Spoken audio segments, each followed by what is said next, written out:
Guys, in this video, we have Gosia, a real estate expert. She owns 15 Myrtle Beach oceanfront condos. She's also a commercial investor. She's been investing since 2009. She got in at just the right time. You're going to hear all about it and learn all about it in this video. We're also going to talk about how she generated over $90,000 on just one 3-bedroom oceanfront condo in gross rental income. Let's get into the video now. All right, Gosia, talk to me just a little bit about how you got into oceanfront condo investing and investing in general in our market. Well, my investing journey actually started when we lived in Colorado, and we started buying properties in Colorado for long-term rentals. But having lived in Myrtle Beach before moving to Colorado and then living in Breckenridge, Colorado, both vacation tourist destination areas, we got interested in short-term rentals, both here and there, except in Colorado, prices started going up very quickly. And knowing Myrtle Beach from before we moved to Colorado, we looked into that market. Prices were still very reasonable, very affordable for us. So that's how we stepped in. We actually started here with long-term rentals and then quickly shifted over to short-term rentals, and then even further from short-term rentals to oceanfront properties in particular. Okay, now you've got me very, very excited with your journey there into the rental market, because I feel like a lot of people probably follow that progression. They start with long-term rentals because they're more steady and they're more secure, and they can put a 12-month contract on it. Right. You know, they feel like it's a safer move. But Absolutely. you said you went from long terms to short terms, and then from short terms to Myrtle Beach oceanfront condos. Why did you go? What did you find when you were doing long terms versus short terms? And then tell me what you found when you were doing short terms versus oceanfront condos. Right. So as far as investments, because we are investors, we own about 15 short-term rental properties and some long-term rental properties all together between here and Colorado. Okay. When we were investing in long-term rentals here in Myrtle Beach, it was just like you said, easy passive income. But we quickly realized that you can make more money in short-term rentals. That's right. It does require a little bit more work if you're self-managing, if you don't hire a professional. That's right. But it's more money. But then when buying short-term rental properties, those HOA fees at the oceanfront resorts, they can get you scared away. Yes. So our first property was a townhouse a block away from the beach, still walking distance, beautiful, very cheap HOA fees. But when you add water, electric, trash removal, internet, cable, all those fees add up to even more than what your oceanfront properties HOA fees are. So once we realized that, we sold that property, and it's been oceanfront properties ever since. Okay, now guys, this is what you've got to understand. She's just carried you through a learning curve that you can avoid if you'll just listen. Yes. She's an investor that owns 15 properties. She knows what she's talking about, and she's saving you valuable time. I have lots of clients are always calling, and they will be like, but the HOA fees are so high, and they're always freaking out about the HOA fees. And I'm like, guys, listen, the HOAs are value added amenities. The people that set the HOAs are on the HOA board. They're not going to be, they don't want to pay any more money than they have to pay. And literally, they're going to get these services much cheaper than you will with a standalone property like a townhouse, because they're buying insurance in bulk, for all of those oceanfront condos. They're buying cable in bulk. They're buying internet access in bulk. So when they go, they have a lot more purchasing power when they work with all of these service providers. So you're going to quickly find out, just like our friend just said, that basically it's more advantageous to be in the short-term rental game now, and specifically with oceanfront condos. All right, guys, let's work through a financing scenario right here at the Ocean Reef.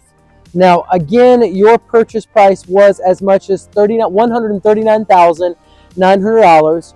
Your 15% down payment was $20,985.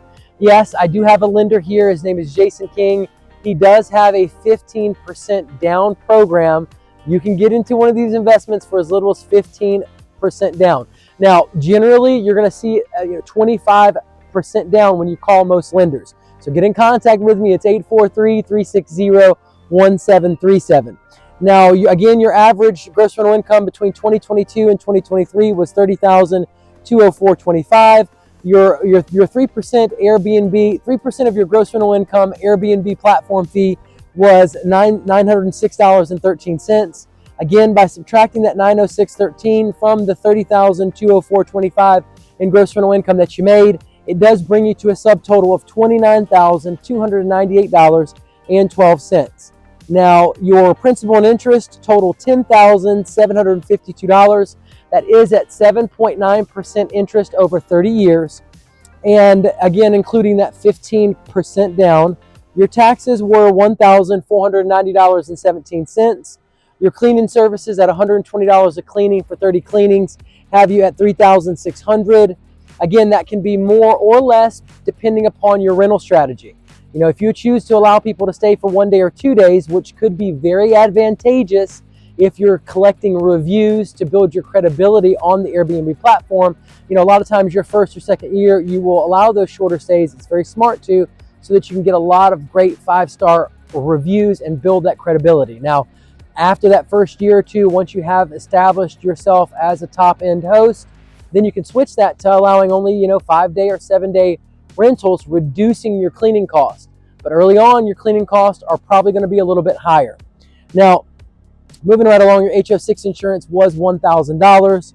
Again, that's for the internal part of the building. The HOA carries insurance for the external part of the building.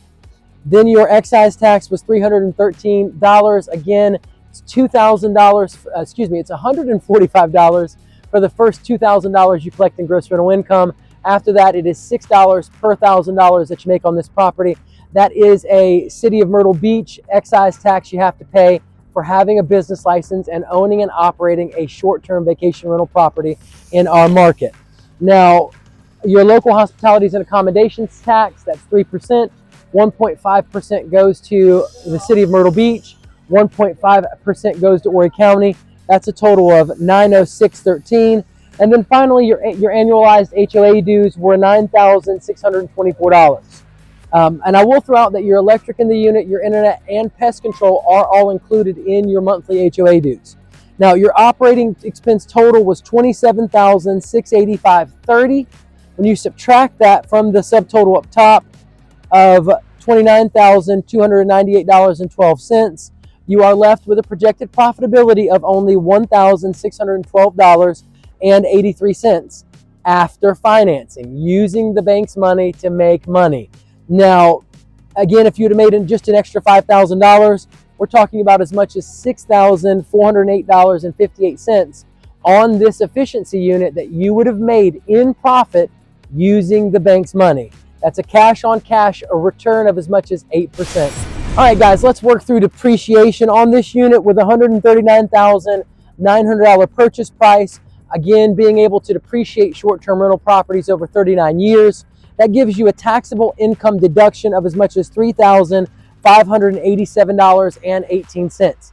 Now, for all of you high-income earners, you can do a cost segregation study. Get with your CPA in order to do that. You could be writing off as much as $40,000 in your first year owning an oceanfront condo. Now, here is the moment you've been waiting for. Let's talk through appreciation, guys.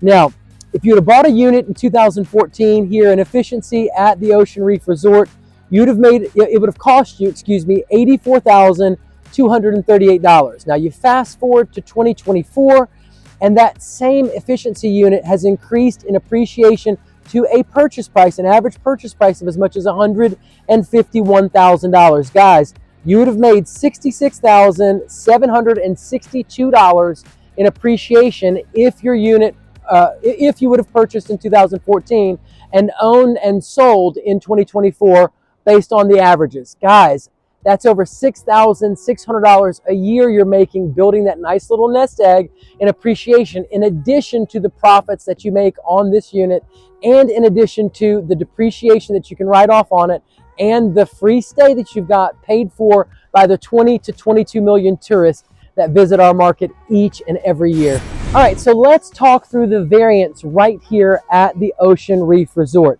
Now, guys, these are all oceanfront units. As you can see, Unit 703 in 2022 brought in $34,000. Unit 1506 in 2023 brought in $22,349.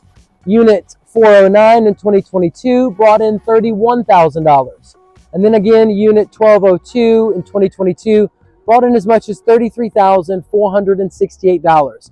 Now that gives you an average gross rental income of as much as $30,204. I will tell you that the range or the difference between the highest grossing unit and the lowest grossing unit was as much as $11,651. It does have a relatively close grouping. In other words, there's not much variance in a lot of those numbers, which tells me that this resort has a steady book of business. It's built a brand name in this market. People recognize it, and the demand is high enough for it to equalize the rents as the demand keeps spilling over into unit after unit after unit. So it lets me know that this is definitely a resort that is on its way up.